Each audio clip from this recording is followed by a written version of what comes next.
زندگی کا سفر جو واللہ اخرجکم من بطون امہاتکم، ماں کے پیٹ سے پیدا ہونے کے بعد سے لے کے کل نفس ذائقۃ الموت تک جائے گا، یہ سلسلہ بھی غموں کا سلسلہ ہے، تکلیفوں کا سلسلہ ہے۔ یہ life is not a walk in a park اور پیز اینڈ کیرٹس کہ ہم کہیں جی یہ شغل ہے۔ اللہ خود کہتا ہے قرآن، وما خلقنا السماء والارض وما بینہما باطلا، میں نے یہ کوئی فضول میں دنیا نہیں بنا، یا وما خلقنا السماوات والارض وما بینہما لاعبین، یہ کھیل تماشا نہیں ہے، یہ دارالامتحان ہے، یہ دارالبلا ہے، یہ بلاؤں کا گھر ہے۔ یہاں انسان کو ابدی خوشی کبھی نہیں مل سکتی، وہ جو ہے اس کا دنیا سے تعلق نہیں ہے، لیکن دنیا کے اس سلسلے سے گزرنے کے اندر دنیا کا ہی ہو جانا یہ بھی گمراہی ہے، اور دنیا کے اس سفر میں ابتدا سے انتہا تک دنیا کا تارک ہو جانا، آخرت کی یاد میں دنیا ترک کر دینا، یہ بھی امتحان میں فیل ہو جائے گا۔ اصل آزمائش ہے کہ اپنی اصل کو یاد رکھتے ہو، اس سپر ہائی کانشیسنس کو یاد رکھتے ہو، انہی رشتوں سے گزرنا ہے،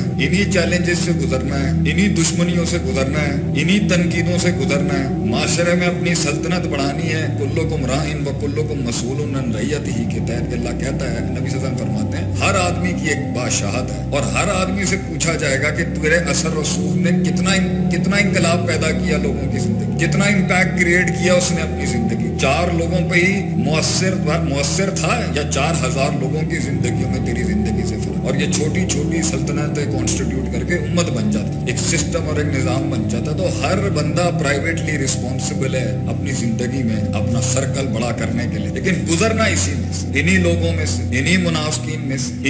ان الذین کفروا سواء علیہم انذرتم ام لم تنذرہم لا یؤمنون، اس پارٹی سے بھی گزرنا ہے۔ ومن الناس من یقول آمنا باللہ وبالیوم الاخر وما هم بمؤمنین، لا الہ الا اللہ ولا الہ الا اللہ، اس پارٹی کے تھرو بھی گزرنا ہے، اور ھدی للمتقین والوں سے بھی گزرنا ہے، آپٹیمسٹک لوگوں کے تھرو بھی گزرنا ہے، نیگیٹو لوگوں سے بھی گزرنا ہے، اور کنکریوں کے ساتھ پہاڑ بنانے کی کوشش کرنی ہے، ذرے کو سمندر بنانے کی کوشش کرنی ہے، یہی زندگی۔ اس سفر کے اندر جس میں اللہ نے انسان کو کہا ہے کہ تو پہنچ اس جمال، اس کمال، اس حسن تک پہنچ، اپنی صفات اور اوصاف کے ساتھ پہنچ کسی جگہ، اور پھر تو نے فوت ہونا ہے اور اللہ سے ملنا ہے۔ تو اس درد کو اللہ نے جب قرآن میں بیان کیا، کیونکہ میں تو متلاشی ہمیشہ سے زندگی ہی جنگوں اور تکلیفوں میں گزر گئی، جو بھی جس رستے پہ چلا، اور ہر شخص کی اپنی ہوتی ہے، میں کوئی نایاب تو ہوں نہیں، تو میں تلاش کرنا چاہتا تھا، اور جتنے میرے بڑے بیٹھے ہوں گے یہاں پر ابو 40 یا 30 پلس کی ایج کے لوگ بھی ہوں، وقت کی کڑواہٹوں کے ساتھ جو خاموشی آتی ہے نا انسان کے، تو ایک وقت آتا ہے یہ 30s کے بعد کہ انسان بات نہیں کرتا کسی سے، ایک کاسمیٹکلی رکھتا ہے لوگوں کے ساتھ، اور جی آپ ٹھیک ہیں، آپ ٹھیک ہیں، آپ ٹھیک، کیونکہ انسان جانتا ہے اپنی تکلیف اور اپنے غم اور اپنے پوٹینشل اور سیلف اسٹیم، اور اس کی یہی رائے بنتی ہے کہ مجھے کوئی نہیں سمجھ سکتا۔ ہر انسان پہنچتا ہے اس نہج، اس ڈگر کے اوپر کہ وہ کہتا ہے مجھے کوئی نہیں سمجھ سکتا، اور واقعی نہیں سمجھ سکتا ہوں، کہ وہ جانتا ہے اس نے کہاں کہاں منہ دیے، وہ جانتا ہے اس نے کہاں کہاں فیس کیا دنیا، وہ جانتا ہے اس نے کیسی کیسی ٹینشنز اور پھٹیگوں کے اندر سے وقت کھڑی ہوئی، اور میں بھی اس کیمرے کے سامنے بیٹھ کے جانتا ہوں، میں ہی جانتا ہوں کہ میں کیا چیز لے کے بیٹھا ہوں اپنے سے۔ تو قرآن کی ایک آیت نے میرا اتنا کلیجہ ٹھنڈا کیا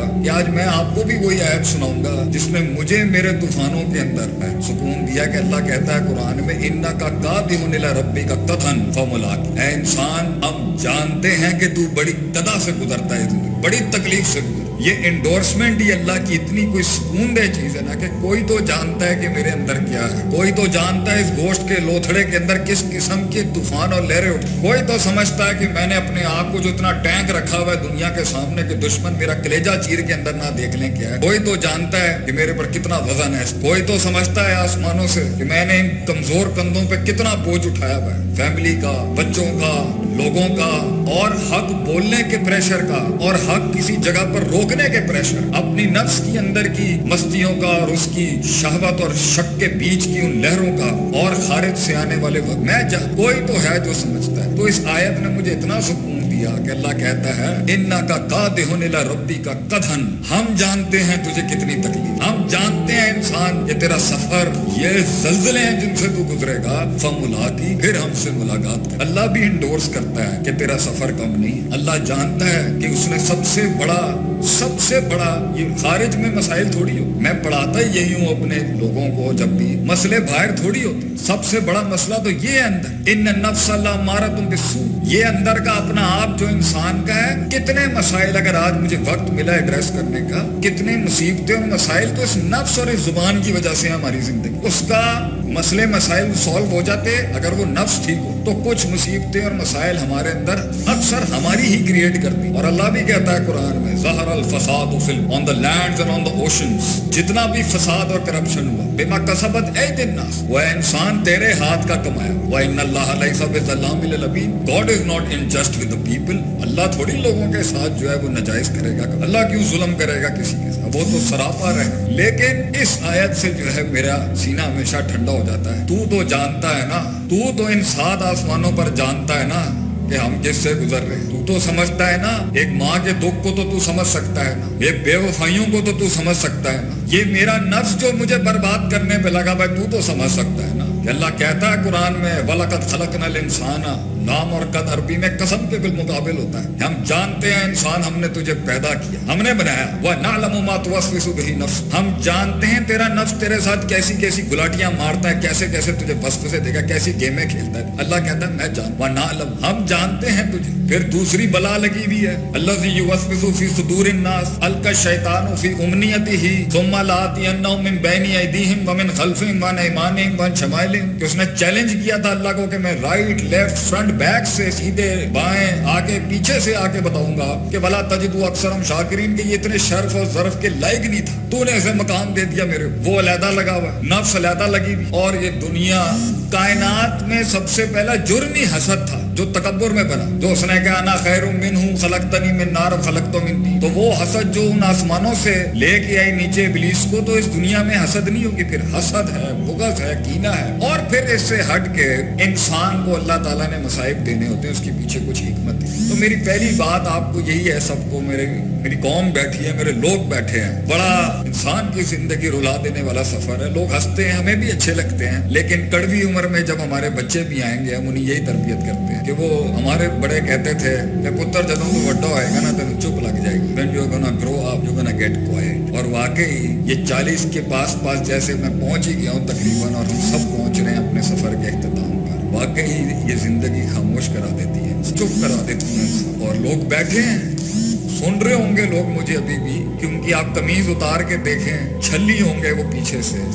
کہ کسی کو لفظوں نے مار دیا ہوگا, کسی کو خنجروں نے مار دیا ہوگا, کسی کو بے وفائیوں اور غداریوں نے مار دیا ہوگا, اور کسی کو اپنے آپ نے مار دیا. تو اس ساری زندگی کے سلسلے کے بارے میں اللہ کی حکمت کیا ہے تکلیف دینے سے, اس پر پہنچنے سے پہلے میں یہ کہنا چاہتا تھا, اور ہمیشہ کہتا ہوں, اور زندگی گزاری ہے لوگوں کو یہ کہتے ہوئے کہ لا تحزن, غم نہ کر, ان اللہ, تیرے ساتھ بھی اللہ ہے میرے دوست, اور ہمارے ساتھ بھی اللہ ہے. اور اس سے بڑھ کر کوئی سہارا نہیں ہے. گراؤنڈ ریالٹیز میں اسٹریٹجک مینجمنٹ کے لحاظ سے جتنی بھی اونٹ باندھنے والی چیزیں پڑھا دوں, اینڈ توکل ہی ہے, اینڈ اللہ ہی ہے بندے کے. اس لیے تو میرا ایک جملہ بڑا مشہور ہوا میری ویڈیوز میں, اینڈ میں اپنا اللہ ہی لے جاؤں گا اگر کچھ نہ ہوا. تو میں سب کو یہ کہتا ہوں کہ تیرے پاس اگر اللہ ہے, اینڈ میں کائنات کی سب سے بڑی ہستی تیرے پاس, کیا غم ہے میرے یار میرے دوست, کیا غم ہو گیا, اللہ تو ہے نا ساتھ. تو یہ زندگی ہے, اس کے اندر ہماری قوم, ہمارے لوگ بچوں کو بچپن سے ہی نہیں سکھاتے, اور ہمیں بھی آفیشلی نہیں سکھاتے کہ لائف